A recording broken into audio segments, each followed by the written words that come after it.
네, 6월 25일 NH 모닝 브리핑 시작하도록 하겠습니다. 먼저 외부 일정 관계로 글로벌 이슈 자료 발표하겠는데요. 공유경제 관련 임지용 연구원 발표 있겠습니다. 네, 공유경제 좀 업데이트 자료 좀 말씀드리겠습니다. 결론부터 말씀드리면 공유경제에 대한 눈높이 조절은 좀 필요하지만 중장기 방향성은 좀 유효하다라고 좀 보고 있고요. 경제활동 감소나 소비 축소를 좀 반영해서 시장 규모가 기대치의 한 8-90% 수준으로 줄어들 수는 있습니다.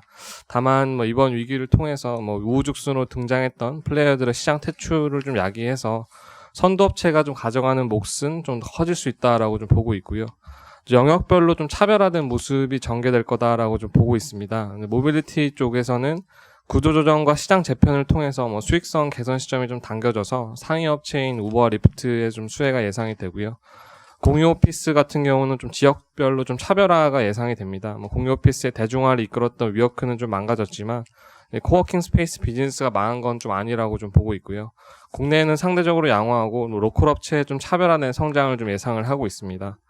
공유 숙박 부문은 이제 코로나 영향이 좀 지속되고 있어서 여행 수요 회복에는 좀 시간이 소요될 걸로 전망을 좀 하고 있고요. 먼저 모빌리티 좀 말씀을 드리겠습니다. 4페이지 좀 보시면 될 것 같고요. 우버와 리프트의 좀 반등 가능성을 좀 주목을 하고 있습니다. 핵심은 좀 4페이지 왼쪽 그림을 보시면 코로나가 좀 비교적 일찍 종식된 중국 내滴滴 출싱의 트래픽 회복 궤적입니다. 일선 도시에서는 확실히 트래픽 볼륨이 코로나 이전에 한 77%까지 올라오는 모습을 좀 보여줬고요. 미국도 경제활동이 다시 재개되고 리프트 역시 컨콜에서 주요 도시에서 트래픽 주간 단위로 회복되고 있음을 좀 시사를 했습니다. 회복 속도는 차이를 좀 보이겠지만 전반적인 예상보다는 좀 빨라서 좀 긍정적이라고 좀 보고 있고요. 우버와 리프트가 제공하는 이 서비스 자체가 단순한 이동 수단이 아니라 좀 일상생활 속에서 출퇴근하는 습관으로 좀 자리매김하고 있다라고 좀 보고 있고 4분기에는 충분히 정상 수준으로 회복할 것으로 좀 기대를 좀 하고 있습니다. 또 비용 통제가 좀 늘 이슈였던 우버와 리프트 같은 경우는 이번 계기를 통해서 고강도 구조조정을 좀 발표했는데요. 대규모 감원, 페이지 6페이지 보시면 될 것 같습니다. 사무실 투자를 웬만큼 다 중단을 했습니다. 또 우버는 연간 고정비 한 10억 달러를 절감할 것 같고 리프트도 한 연 3억 달러 정도를 감축할 거라고 좀 예상을 했는데요. 고성장기에 좀 부풀려졌던 몸집이 좀 슬림화되면서 수익성 개선이 좀 예상보다 빠르게 진행돼서 에비타가 플러스 전환 시기가 좀 앞당겨질 수 있다라는 점이 좀 긍정적이고요. 저희가 이제 플러스 전환 시점은 2022년인데 이번 구조조정을 통해서 2021년 하반기로 좀 앞당겨질 수도 있다라고 좀 보고 있습니다. 실제로 1분기 실적 발표에서도 마케팅비가 크게 줄어들면서 수익성이 좀 큰 폭으로 개선된 모습을 좀 보였고요. 페이지 7페이지 아래 그림 보시면은 과당 경쟁이 줄고 할인 쿠폰 중단을 통해서 지속적으로 비용을 타이트하게 좀 관리할 예정이라고 좀 언급을 좀 했습니다. 이제 공유 오피스를 좀 말씀드릴 텐데요. 페이지 8페이지 보시면 될 것 같고요.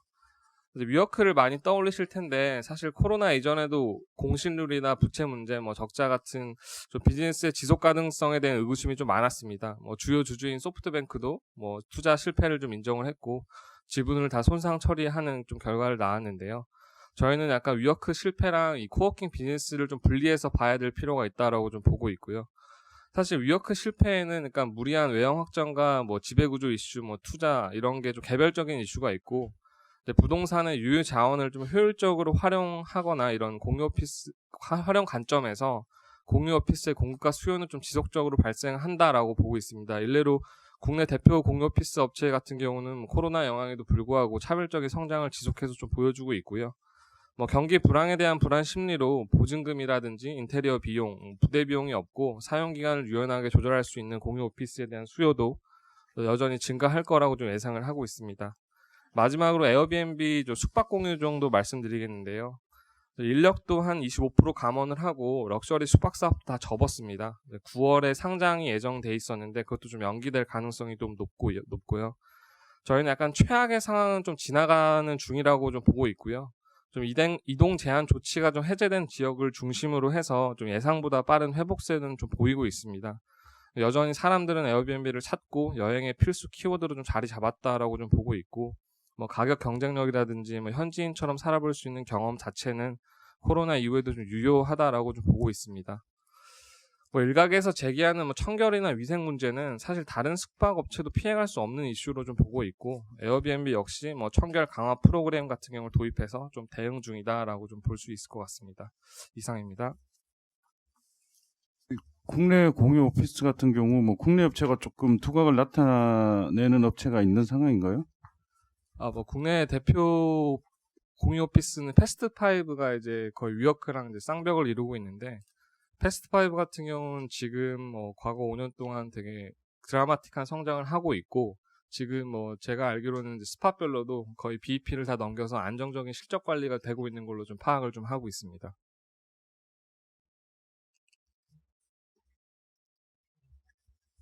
네, 다음은 M&B에는 빠져 있는데요. 미국 시장 급락 관련 코멘트 조현주 연구원 발표해 주세요. 네, 어제 미국 뉴욕 3대 지수 모두 2% 이상 하락을 했습니다. 이유는 코로나 1일 확진자 수가 미국 내에서 2만 명을 12일 연속 상회하다가 어제 3만 명을 넘어섰습니다. 일단은 이번 코로나 확진자 수 증가가 촉진됐던 이유는 그 다음 페이지 그림에서 보시는 것처럼 예전에는 북동부 지역, 뉴욕이나 뉴저지에서 이제 코로나 확진자 수가 굉장히 커졌었다면 지금은 남부랑 서부, 남부 쪽은 플로리다랑 텍사스에서 이제 최고치를 경신하고 있는 상황이고, 이제 서부에서는 캘리포니아, 유타, 애리조나 이런 주에서 지금 계속해서 확진자 수가 늘어나고 있습니다. 그래서 미국 남서부발 코로나 확진자 수 증가에 대한 우려가 반영이 됐다라고 보실 수가 있겠고요. 특히 낙폭을 좀 확대시켰던 이유는 북동부 지역인 뉴욕, 뉴저지, 코네티컷에서 이제 더 이상 그 핫스팟 지역에서 오는 방문자들을 14일 동안 격리하도록 지시를 하면서 이제 5월 경제활동 재개 이후에 첫 제한 조치가 시행이 됐습니다. 그러면서 공포 심리를 좀 확대시켰고요. 여기 IMF가 2020년 올해 경제 성장률 전망치를 하향 조정했고, 또 미국 무역 대표부에서 이제 유럽 국가에 대한 추가 관세 부과 방안을 검토 중이라고 발표를 하면서 낙폭을 좀 확대시켰다라고 판단을 하고 있습니다. 일단 미국 주식시장이 그동안 그 다음 페이지 차트를 보시면 경기 민감주 중심으로 5월달 이후에는 반등을 했었습니다. 결국에는 경기가 이제 저점을 통과했다라는 기대감으로 주가가 계속해서 상승을 했었는데요. 7월달에는 이제 아시다시피 케어스 액트라는 재정 정책들의 몇몇 부분들이 소멸이 되고요. 또 연준의 자산 매입 속도도 지금 느려지고 있는 상황이기 때문에 정책 모멘텀에 대한 기대감이 줄어드는 시기입니다. 근데 여기에 이제 남서부 지역의 코로나 확산으로 인해서 남서부 주지사들은 이제 셧다운 명령을 내릴 것을 고려하고 있다라고 발표를 했기 때문에 결국에는 경기 회복 속도가 예상보다 더 느릴 것이다라는 우려가 앞으로 시장에선 좀 반영될 수 있다라고 생각을 하고 있고요. 전염병 연구소 소장인 앤서니 파우치는 향후 2주간이 2차 확산의 가장 큰 핵심이다라고 얘기를 한 만큼 향후 2주간은 미국 내 코로나 확진자 수에 따른 민감한 반응이 좀 나타날 수 있다라고 판단을 하고 있습니다. 네, 여기 플러스로 이제 이번에 경기 회복에 대한 우려가 좀 확대되고 이렇게 주가가 좀 밀리면서 트럼프에 대한 지지율도 좀 하락을 했거든요. 근데 특히 저희가 조금 더 위험하게 보고 있는 게 대선 말고도 그날 동시에 상원들의 선거가 같이 이루어집니다. 상원이랑 하원. 근데 이제 이번에 상원이 공화당을 장악하고 있는데 민주당이 장악할 가능성이 지금 더 넘어섰습니다. 지지율 상으로는. 그래서 그렇게 된다면은 그 바이든이 얘기하고 있는 법인세 인상에 대한 우려가 또 추가적으로 반영될 수 있기 때문에 사실 이렇게 코로나 확진자 수가 증가하거나 주가가 좀 하락하는 부분은 대선 불확실성도 좀 키우는 요소다라는 부분도 추가적으로 좀 염두에 두시면 좋을 것 같습니다. 이상입니다. 그 민주당 지지율이 최근에 지금 스펙이 올라가는 배경이 좀 있나요?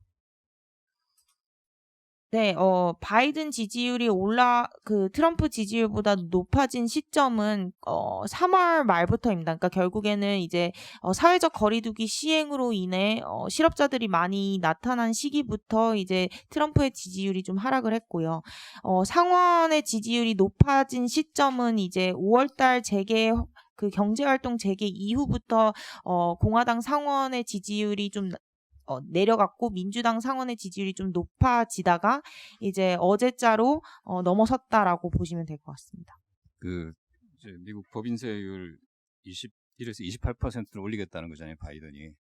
그게 이제 미국 상원의 판도와 상당히 연관이 있잖아요. 지금 미국 상원 전체 숫자 그리고 이번에 11월 달에 선거하는 숫자 뭐 등등 좀 말씀해 주시죠. 네, 일단은 지금 현재 100석 공화당 상원 100석 중에서 53석이 공화당이 차지하고 있고요. 45석이 민주당이 차지하고 있고 2석이 이제 독립당인데요. 이번에 바뀌게 된 상원의 의석 수는 33석입니다. 그러니까 한 21석이 공화당이고 12석이 민주당이다라고 보시면 됩니다. 그래서 이 21석 중에서 5석을 만약에 민주당이 뺏어오면 5석을 뺏어가게 되면 민주당이 과반을 확보하게 되는 거죠. 최근에 그 민주당 지지율 높아진 이유 여쭤보셨는데 가장 큰 부분은 이제 경기라는 부분, 코로나라는 부분이 있지만 추가적으로 그 폭동 시위 이후에 조금 더 가파르게 올라왔다 이렇게 좀 생각하시면 될 것 같습니다. 감사합니다. 그 노동계 연구원이 국내 시장 영향 한번 말씀해 주시죠. 네, 앞에서 미국 시장의 하락을 들으셨는데요. 지금 미국이 장 초반에 선물 지수도 한 0.2% 정도 하락 출발하고 있습니다. 우리 국내 시장에 미치는 영향은 제가 여러 차례 말씀드렸다시피 야간 선물 시장이 현재 폐장되어 있기 때문에 MSCI 코리아 지수를 통해서 외국인들의 국내 주식시장을 보는 시각을 확인할 수가 있는데요. 어제 코스피 지수 1.4% 올랐었는데 밤사이 MSCI 코리아 지수가 하락했던 것을 고려하면은 금일 장 초반에 외국인들이 생각하고 있는 주식시장은 한 1.5% 하락 정도를 시장에 밤사이에 반영을 하고 있다라고 볼 수 있겠습니다. 밤사이에 원달러 환율의 NDF도 한 6.7원 정도 올라갔던 것을 고려를 해보면 아마 금일 외국인들의 수급이 굉장히 좀 부정적으로 다소 순매도를 보일 수 있을 것으로 볼 수 있겠습니다. 최근에 근데 다만 이제 어제 미국 증시 하락 대비해서 국내가 하락폭이 좀 덜 있었던 이유는 이 미국이 분기말 연기금의 리밸런싱 같은 것들도 영향을 미친 것으로 볼 수가 있겠습니다. 이 IT 관련 업종들도 밤사이에 많이 하락을 한 상태인데요.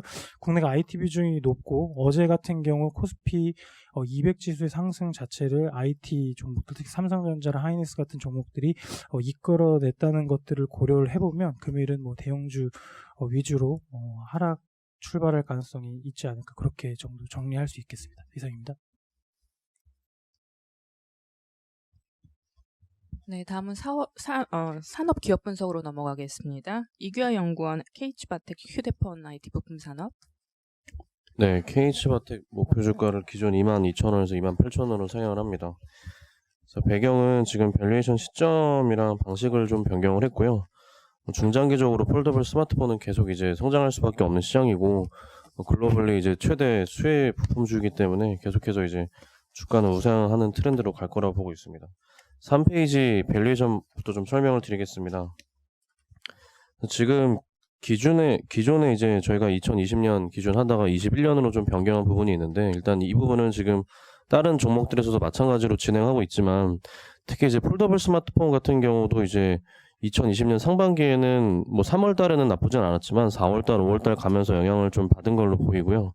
그래서 아무래도 KH바텍 같은 경우는 그쪽에 이제 익스포저가 크다 보니까 영향을 좀 더 이제 많이 받는 구조로 가는데 내년에 이제 본격적으로 폴더블 스마트폰이 이제 확대된다는 점이랑 이제 코로나19 영향이 좀 제한적이라는 점 감안했을 때 내년이 좀 더 이제 합리적인 밸류에이션 그 시점이라고 생각을 해서 먼저 좀 앞당겼고요. 그 다음에 방식도 기존에 이제 PBR에서 PER 방식으로 바꿨는데 PBR 방식을 기존에 사용했던 이유는 이 회사가 이제 4년 연속 지금 적자를 내고 있었기 때문에 과거에 PER 방식이 이제 합당하지는 않았습니다. 근데 올해부터는 지금 이익가시성이 매우 높고 내년 같은 경우도 당연히 이익이 빨리 성장할 거로 보이는데 PBR 방식으로 이제 BPS를 계속 이제 봐야 되는데 이거보다는 당연히 주당 순이익 증가세가 훨씬 빠를 거라서 그게 합리적이라고 생각해서 좀 바꿨고요. 타겟 멀티플은 17.5배를 적용했는데 이거는 지금 그 글로벌 피어들이라고 할 수 있는 업체들이 신주싱이나 젤리텍, 캐처, 케이스텍 같은 이런 그 힌지나 케이스 만드는 업체들이거든요. 근데 이 업체들 그 평균에다가 20% 할증을 줘서 17.5배를 산정을 했습니다. 할증을 준 이유는 당연히 이제 지금 글로벌리 봤을 때 폴더블 스마트폰 힌지를 만들 수 있는 업체는 이 업체 말고는 사실 큰 의미가 없기 때문에 그런 거를 좀 반영을 했다고 보시면 될 것 같고요. 과거에도 사실은 물론 PER 밴드가 지금 적자를 4년 동안 냈기 때문에 좀 과거 2012년, 14년 이때를 좀 봐야 되지만 그 당시에도 사실 뭐 10배 중반 정도까지 트레이딩 됐다는 거 좀 감안하면 17.5배가 지금 크게 뭐 이렇게 부담스러운 수준은 아니라고 생각을 하고 있습니다. 4페이지 실적 부분 말씀을 드리겠습니다. 실적은 전반적으로 지금 그 하향 조정을 좀 했습니다. 특히 이제 올해 같은 경우는 표 1번 보시면 거의 이제 영업이익을 65% 정도 하향을 했는데, 하향한 이유는 뭐 가장 큰 거는 당연히 지금 그 삼성전자 출하량이 특히 이제 폴더블 스마트폰 같은 경우도 제 예상보다 조금 더 이제 상반기에 안 좋은 그 영향이 있고요. 물론 이제 연간으로 봤을 때는 기존 300만 대에서 400만 대로 좀 상향을 했지만, 지금 이제 그 단가가 원래 제가 이제 한 8불 정도 지금 보던 거를 27불 초반 정도로 지금 좀 내린 부분이 있고, 재고를 원래 이제 그 부품 같은 경우 이제 30% 정도까지 더 많이 가져가는 게 이제 일반적인데, 그게 아무래도 지금 뭐 코로나 영향이나 여러 가지 좀 수요 상황이 그렇게 뭐 넉넉한 수준은 아니기 때문에 그걸 좀 보수적인 재고 가정을 해서 10% 정도 줄여서 전체 그 힌지 매출액이 13% 정도 하향 조정되면서 이제 전체 영업이익이 좀 감소한 부분이 좀 크고요. 특히 2분기 같은 경우는 일단 뭐 컨센서스는 지금 이익을 낼 거라고 보고 있지만 저희는 영업 적자 가능성이 좀 높다고 보고 있습니다. 근데 이제 하반기부터는 다시 실적이 회복할 거라고 보는 게, 지금 7월부터 갤럭시 폴드 2의 새로운 이제 부품이 힌지가 들어가기 시작을 하거든요. 그래서 계속해서 연말까지 물량이 올라갈 거기 때문에 MOM으로, 그래서 이런 거는 분명히 이제 실적이 2분기 바닥이고 하반기 이제 올라갈 거로 보고 있고, 당연히 이제 의미 있는 실적 확대는 21년에 가능할 거로 보고 있습니다. 뭐 그럴 수밖에 없는 거는 폴더블 스마트폰이 올해보다 내년에 이제 많은 부분이 당연히 크고요. 지금 이제 그 2021년도 사실 영업이익 전망치를 좀 20% 정도 하향을 조정했는데, 일단 전반적으로 지금 그 이렇게 되는 부분은 힌지가 사실 여태까지 이렇게 좋았던 적이 없기 때문에 어떻게 보면 좀 정상적인 마진을 좀 찾아가는 과정이라고 좀 생각해 주시면 될 것 같고, 시장 컨센서스가 지금 내년에 뭐 거의 뭐 이제 800억, 600억 뭐 이제 이러거든요, 지금 추정이. 그래서 그게 제가 봤을 때는 약간 좀 워낙 높은 부분이 좀 있어서 이게 좀 이제 정상화되는 부분이 좀 있다고 생각을 하고 있습니다. 그다음에 이제 그 폴더블 스마트폰은 그 1,550만 대로 30% 정도 상향을 조정했는데, 지금 단가를 아까 이제 20년도 마찬가지지만 기존에 이제 좀 올라갈 거라고 봤었던 부분을 좀 더 이제 보수적으로 추정을 해서 좀 낮추면서 14% 정도 단가를 하향 조정했고요. 이익률 같은 경우도 지금 뭐 이게 아이템별로 사실 나누기에는 좀 애매하지만 보통 이제 뭐 20%에서 30% 정도 봤던 그 이익률을 한 10% 중반 정도로 좀 낮추면서 전사 영업이익률이 좀 많이 낮아졌다, 이렇게 좀 보시면 될 것 같습니다. 근데 이제 이익 자체는 사실 제가 이번에 좀 많이 줄였지만 그래도 목표 주가를 올리는 이유는, 지금 이제 주가가 사실 설명을 해주고 있지만 이게 이제 올해 뭐 안 좋아지는 실적이나 이제 이런 거보다는 내년이나 그 이후에 이제 폴더블 스마트폰이 성장하는 그 트렌드를 지금 많이 좀 시장에서는 좋게 보시는 것 같아요. 그래서 그런 부분을 저는 이제 좀 집중해야 된다고 생각을 하는 거고, 추가적으로 제가 이제 제목을 지금 여기 이제 힌지 확대 메탈 케이스까지 회복한다면 이렇게 좀 작성을 했는데, 그 이유가 메탈 케이스 같은 경우가 이제 원래 이 회사의 본업이었습니다. 2010년도 초반에서 최근까지도. 그래서 지금 그림 3번 보시면 영업이익이 뭐 거의 2013년 뭐 600억, 700억까지 갔다가 2016년, 17년 계속 적자 전환했던 게 메탈 케이스 쪽에서 이제 안 좋아진 건데, 그 이유가 뭐냐면 삼성전자가 이제 내작하는 비중이 높아졌고요. 왜냐하면 이제 부품사들한테 주던 거를 자기들이 이제 직접 생산하는 걸로 방식을 바꿨었고, 그다음에 중국 업체들이 이제 부품이 워낙 싸다 보니까 그쪽으로 쉐어를 뺏긴 부분이 커서 쉐어도 뺏기고 단가도 깎이면서 이제 안 좋아진 부분이 큽니다. 근데 이게 이제 왜 다시 회복할 가능성이 높다고 보냐면, 일단 그 삼성전자 지금 IM 사장이 이제 노태무 사장님으로 좀 바뀌었는데, 그분 지금 성향의 정책이 내작을 하던 거를 다 이제 외주화해서 코스를 절감하자는 게 최대 지금 목표고요. 그다음에 중화권 업체들은 사실 다시 이제 좀 늘려나가기 힘든 게, 베트남에 지금 모든 삼성전자 IM 그 생산 시설이 있기 때문에 베트남에 진출한 부품 사회들에게 지금 많이 물량을 주려고 하고 있거든요. 근데 중국은 아시겠지만 베트남과 뭐 그렇게 사이가 좋지는 않기 때문에 베트남 진출하기 어려운 상황이고, 그 KH바텍 같은 경우가 베트남에 지금 진출해서 생산을 하고 있기 때문에 저희가 봤을 때는 물론 아직 여기에 어닝 모델에는 추정하진 않았지만 KH바텍이 내년 S21 모델에 이제 들어갈 가능성이 매우 높다, 다시 메탈 케이스를.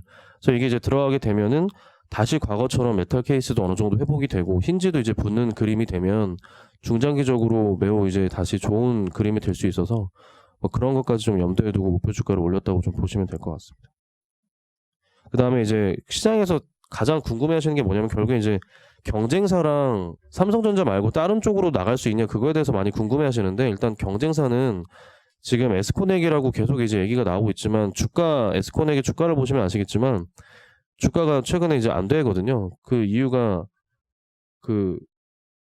안 될 수밖에 없는 이유가 이제 그만큼 지금 안 되기 때문에 이제 그런 건데 그 다음에 해외 글로벌 업체들 중에도 지금 아까 말씀드린 뭐 젤리텍이나 뭐 신주신 같은 업체들이 있지만 이 업체들도 양산 경험이 없어서 결국에는 KH바텍이 계속 얘기가 나오는 거고 시장에서는 사실 이제 저도 처음엔 그렇게 생각을 했지만 삼성전자 이외에 뭐 애플이나 화웨이나 다른 쪽에 이제 나가는 거는 좀 힘들지 않을까 생각을 했었는데 최근에 좀 바뀌는 부분은 뭐냐면 이 회사가 이제 제조 쪽에 특허를 가지고 있는 게 아니고 양산 쪽에 특허를 가지고 있습니다. 제조 쪽의 특허는 삼성전자가 가지고 있고 근데 이제 그 애플이나 화웨이 같은 업체들도 물론 지금 애플 같은 경우는 아직 없지만 그 힌지에 대한 제조 특허는 가지고 있어요. 양산을 해본 적이 없을 뿐이지. 그래서 KH바텍이 뭐 지금 당장은 아니어도 향후 뭐 2, 3년 후에 애플이나 다른 업체들까지 그런 이제 제조 특허를 가지고 있는 업체들의 양산을 하는 거는 충분히 가능할 수 있어서 뭐 그런 업사이드까지 생각하면은 뭐 중장기적으로 충분히 저는 주가가 우상향할 수 있지 않을까 이렇게 생각을 하고 있습니다.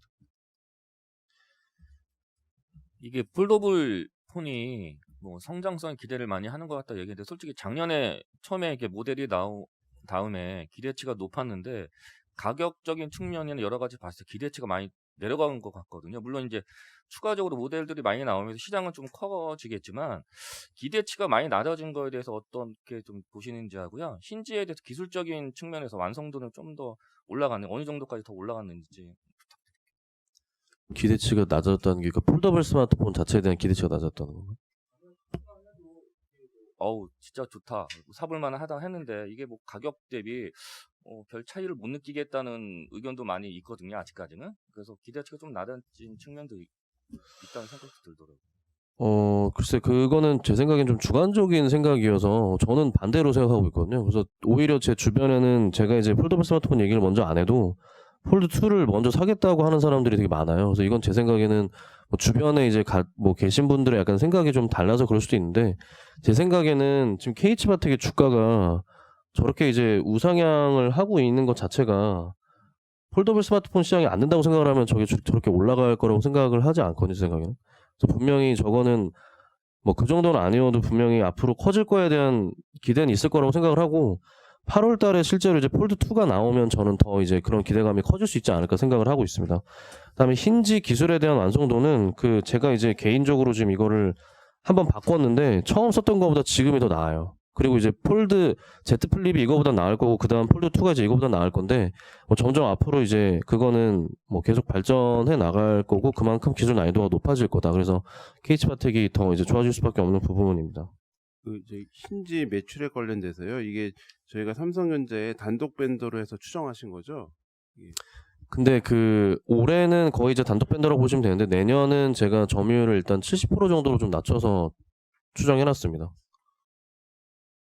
물량 늘어나는 거는 참 어떻게 보면 되게 좋은데 사실 저희 아까 뭐 이유는 설명을 했지만 단가 하락으로 인해서 사실 뭐 내년 추정까지 이렇게 한 20% 정도 이렇게 내린 상황인데 향후에도 그러면 충분히 뭐 이 단가 인하 압력이라든지 이런 부분들이 작용할 수 있을 것 같고 뭐 메탈 케이스도 얘기하지만 그 부분도 뭐 충분히 고려될 수 있을 것 같고 중국에서 싼 거 쓰다가 한국 거 비싼 거 쓰려고 그러면은 업체 입장에서 당연히 깎고 싶은 게 일반적인 것 같은데 그런 부분들은 아무래도 뭐 밸류에이션을 싸게 가져갈 수밖에 없는 요인 같은데 이 부분 좀 설명 부탁드릴게요. 일단 힌지는 제가 이제 올해 같은 경우 뭐 내년 둘 다 지금 이제 가격을 좀 많이 내렸지만 사실 이게 좀 보수적으로 제가 선제적으로 많이 좀 내린 경향이 좀 있고요. 지금 원래 같으면 제가 이제 올라갈 거라고 기대를 했던 게 이게 힌지가 아까 말씀드린 것처럼 계속 난이도가 올라가고 있거든요. 그래서 이게 원래 부품도 더 들어가고 그러면 당연히 올라가는 게 정상인데 그냥 좀 더 선제적으로 보수적으로 제가 내년 거를 좀 많이 낮춰놨다고 생각을 해주시면 될 것 같고 그다음에 이제 중국 업체들이 당연히 이제 경쟁이 있을 수 있고 케이스는 이미 이제 그렇게 돼서 안 좋아진 건데 그게 이제 힌지 쪽은 중국 업체들이 당연히 좀 들어오기 힘든 게 지금 특허 관련해서 이제 삼성전자랑 KH바텍이 공동으로 이제 보유하고 있는 부분이기 때문에 뭐 그 중국 업체들이 해본 적도 없을 뿐더러 특허도 없어서 하기 이제 힘들 거라고 보고 있고요. 지금 아까 말씀드린 신주싱이나 그 이제 젤리텍 같은 업체들이 대표적인 그 글로벌 힌지 업체인데 그 업체들조차 이제 그 언론 인터뷰나 이제 이런 거 보면은 힌지 개발을 하려고 해봤는데 생각보다 되게 난이도가 어렵다. 그 노트북이 이제 예를 들어서 뭐 몇만 번 접는 거 설계가 돼 있으면 스마트폰 같은 경우는 몇십만 번 접어야 되기 때문에 그 정도 이제 강도를 생각보다 이제 만드는 게 어렵다는 얘기를 몇 차례 했었거든요. 그래서 이거는 아직까지는 초기 시장이고 난이도가 생각보다 어려워서 그 다른 중국 업체들이나 이런 쪽에서 좀 들어오기 어렵기 때문에 그게 이제 어떻게 보면 사실은 역설적으로 또 이제 단가 인하를 어느 정도 방어해 줄 수 있는 논리가 돼서 그렇게 좀 생각을 하고 있습니다. 그러니까 좀 더 제가 선제적으로 좀 안 좋게 좀 보수적으로 봤다고 생각해 주시면 될 것 같습니다. KH바텍이 갖고 있는 양산 특허라는 건 어떤 거예요? 지금 뭐 다른 쪽에서 좀 번집하기 힘든 부분인가요? 그게 이제 말 그대로 그 제조 쪽 설계 관련된 거는 삼성전자 가지고 있고 양산 쪽에 관련된 예를 들어서 모듈을 어떻게 붙이고 이제 어떤 모듈을 어떻게 쓰고 이제 이런 거는 그 KH바텍이 가지고 있는 걸로 알고 있습니다. 그러니까 모듈 자체가 그 실제로 보시면 되게 복잡하게 생겼어요, 이게. 그래서 그거를 어떻게 붙이고 어떻게 이게 되게 쉽지 않은 것 같습니다, 지금. 그 바텍 질문 없으시면 그 부품 산업 간단하게 좀 말씀을 드리겠는데 이게 어제 그 삼성전기랑 뭐 삼성전자 뭐 이제 다 같이 좀 오르는 추세를 좀 보여서 좀 확인을 좀 이제 하다가 이제 뉴스를 저희가 좀 이제 확인을 했는데 일단 그 뭐 지난주에도 계속 말씀드렸지만 최근에 이제 인도랑 중국이랑 갈등이 심해지면서 인도 안에서 중국 스마트폰이나 뭐 가전이나 이제 이런 거에 대한 불매 운동이 일단 시작은 되고 있는 상황이었는데 이게 이제 정부 쪽에서도 약간 규제가 지금 들어가는 방향으로 지금 가고 있고요. 지금 이제 인도 언론에 따르면 월요일 밤부터 이제 첸나이나 델리 쪽에 수입된 중국 물품들이 한국에서 지금 그 인스펙션, 그러니까 조사가 강화된 거죠, 이게. 그래서 원래 같으면은 위험하다고 판단되는 이런 물품들만 좀 고강도의 이제 조사가 들어가는데 이례적으로 지금 아무런 서류도 없이 이제 중국 제품들을 지금 그 강력하게 조사를 하고 있는 상황이고요. 문제는 뭐냐면 중국 샤오미나 오포, 비보 같은 업체들이 대부분 그 부품들을 중국에서 조달을 받거든요. 인도에 생산할 때. 근데 이게 지금 안 들어오고 있는 상황인 겁니다, 이게. 그래서 그 언제까지 이 조사가 지속될지도 알 수가 없고 뭐 그런 게 전혀 지금 정보가 없는 상황이어서 지금 중화권 업체들은 말 그대로 패닉에 지금 걸려 있는 상황이라고 얘기를 하고 있고 반대로 이게 삼성전자 입장에서는 뭐 당연히 인도에 지금 다 공장이 있고 삼성전자는 베트남에서 부품들을 받기 때문에 전혀 문제가 없고요. 그래서 삼성전자는 당연히 이제 반사수혜가 있을 수밖에 없다고 좀 생각을 하고 있습니다. 그래서 지금 뭐 언론에서 계속 지금 업데이트가 되고 있는데 인도 언론이 아예 지금 공식적으로 중국에 대한 그 보복 카드를 만지고 있는 게 좀 확인이 되고 있어서 이렇게 되면은 삼성전자 입장에서는 당연히 지금 중화권 업체들한테 점유율을 많이 뺏긴 상황인데 뭐 긍정적으로 좀 작용할 거라고 보고 뭐 삼성전자뿐만 아니라 전기나 전반적인 부품 업체들의 좀 수혜가 좀 기대가 되는 상황입니다. 네, 이상으로 준비한 자료 발표 마치겠습니다.